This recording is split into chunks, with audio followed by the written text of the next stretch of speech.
이번 시간에는 용액의 농도에 대해서 알아보도록 합시다. 용액이란 뭘까요? 용액은 순수한 두 가지 이상의 물질이 균일하게 섞여 있는 혼합물을 의미합니다. 예를 들어서 우리가 주변에서 가장 쉽게 볼 수 있는 예시를 한번 들어볼게요. 물은 순수한 물질이죠. 이 물에다가 대표적인 순수한 물질인 소금을 녹인 소금물 용액이라고 부를 수가 있겠죠. 소금물 용액은 이렇게 섞어주면 시간이 지나면 소금 입자들이, 즉 이온들이 골고루 분포하게 됩니다. 자, 여기서 용액을 구성하는 성분이 방금 두 가지가 있었죠. 물과 소금. 물은 소금을 녹이는 물질이죠. 이렇게 물과 같이 다른 물질을 녹이는 것들을 용매라고 하고요. 용매에 녹아 들어가는 소금과 같은 것들을 용질이라고 합니다. 보통 용매가 훨씬 더 양이 많은 편이에요. 그래서 용액은 용매와 용질을 합한 것이다. 우리가 일상생활에서 용액의 농도로 가장 많이 사용하는 게 퍼센트 농도예요. 이런 식료품들을 보면 퍼센트로 함량을 표시를 하고 있는데 퍼센트 농도는 용액의 총 질량 분의 용질, 얼마나 녹아 있는지 용질의 질량을 백분율로 표시한 농도라고 할 수 있겠죠. 예를 들어서 10% 소금물이라는 얘기는 용액 100g의 용질이 10g 녹아 있다라는 뜻으로 해석을 할 수 있겠죠. 그런데 이 퍼센트 농도는 화학에서는 그닥 많이 유용하지는 않아요. 예를 들어서 똑같이 10% 포도당 수용액과 10% 설탕 수용액이 있다라고 해봅시다. 그렇다면 똑같이 10g씩 녹아 있다는 건데 우리 앞에서 몰이라는 거를 배우면 이제 몰수는 질량 10g을 분자량으로 나눈 것이 개수가 되겠죠. 포도당의 분자량이 180이고 설탕의 분자량이 342로 알려져 있어요. 그렇다면 똑같이 10g이지만 개수는 포도당이 훨씬 더 많게 되는 거죠. 그래서 입자의 수가 달라지기 때문에 반응을 시킬 때 다시 한번 환산을 해줘야 하는 불편함이 있어요.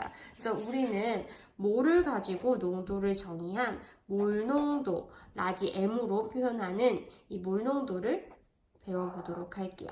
몰농도는 용액의 부피분의 리터로 계산합니다. 부피분의 용질의 몰수. 그래서 단위를 보면 몰 퍼 리터 또는 라지 M으로 표현하면 됩니다. 예를 들어서 1몰 농도라는 뜻은 1리터 용액에 1몰만큼의 용질이 녹아 있다라는 뜻이겠죠. 한번 예시를 풀어볼게요. 예제를 보면 수산화나트륨 20g을 물에 녹여서 500ml를 만들 때 몰 농도를 구해보자 라고 했어요.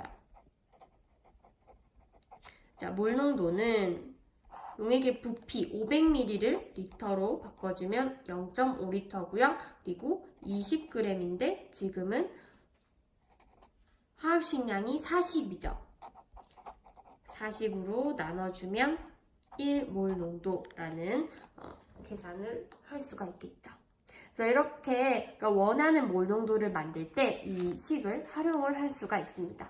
그러면 실험실에서는 내가 원하는 예를 들어 수산화나트륨 1몰 농도를 만들고 싶다라고 할 때 내가 얼마만큼을 만들지 부피를 정하고 그리고 이 부피만큼의 몰 농도를 만들려면 몇 g을 녹여야 할지 질량과 부피를 계산을 한 다음에 용액을 제조할 수 있어요. 한 페이지 넘기면 교과서에 황산구리 수용액 0.1몰 농도 수용액을 만드는 예시가 나와 있는데 이 부분은 우리가 나중에 수행평가로 실험평가를 할 부분이니까 주의 깊게 봐두도록 할게요. 오늘은 간단히 설명을 하고 다음에 좀 더 구체적으로 설명을 할 텐데 황산구리의 화학식량이 249.7이라고 알려져 있어요. 그리고 우리가 사용할 이 실험 기구의 이름은 부피 플라스크라고 합니다. 부피 플라스크는 이렇게 목이 굉장히 길고 아래쪽은 이렇게 약간 둥그스름하게 생긴 플라스크로 선이 딱 하나가 있어요. 지금 책에 있는 것은 1리터 선이 딱 하나 있는 그런 용기를 의미를 하는데, 이 부피 플라스크를 가지고 우리가 황산구리 수용액 1몰 농도를 만들어 보자 라는 거예요. 자, 그러면 내가 1리터를 만들 거니까 1몰을 녹이면 되겠죠. 황산구리는 249.7의 화학식량을 가지고 있으니까 나는 얼마를 측정하면 되죠? 죄송해요. 0.1몰 농도를 만들기로 했죠. 그러면 10분의 1, 즉 24.97g을 측정을 한 다음에 용액을 1리터까지 물을 부어주면 0.1몰 농도 황산구리 수용액을 제조를 할 수 있어요. 그러면 과정을 한번 따라가 볼게요. 첫 번째 과정을 보면 0점 조정을 한 다음에 24.97g의 황산구리를 측정을 합니다. 그리고 이것을 물에 살짝 녹여서 부피 플라스크에 완전히 넣어줘요. 이때는 묻어있는 용액까지, 그러니까 하나도 손실이 되지 않도록 넣어주는 게 중요하겠죠. 그리고 난 다음에 순수한 증류수를 가지고 표시선까지, 여기 선이 하나가 있다고 했죠? 이까지 증류수를 채워주면 용액의 제조가 끝나게 됩니다. 그러고 난 다음에 뚜껑을 닫고 잘 흔들어주면 내가 0.1몰 농도 황산구리 수용액 1리터를 만들게 되는 거죠. 그래서 이렇게 몰농도 만드는 것까지 봐오시면 되는데, 가끔 우리가 몰농도 용액을 제조를 한 다음에 얘를 물켜서 사용을 하는 경우가 있어요. 물킨다는 건 물을 더 부어서 용액을 연하게 하겠다라는 거죠. 이때는 우리 앞에서 봤던 식을 그대로 활용을 하면 되는데, 예를 들어서 43페이지에 나오는 예시로 한번 설명을 해볼게요.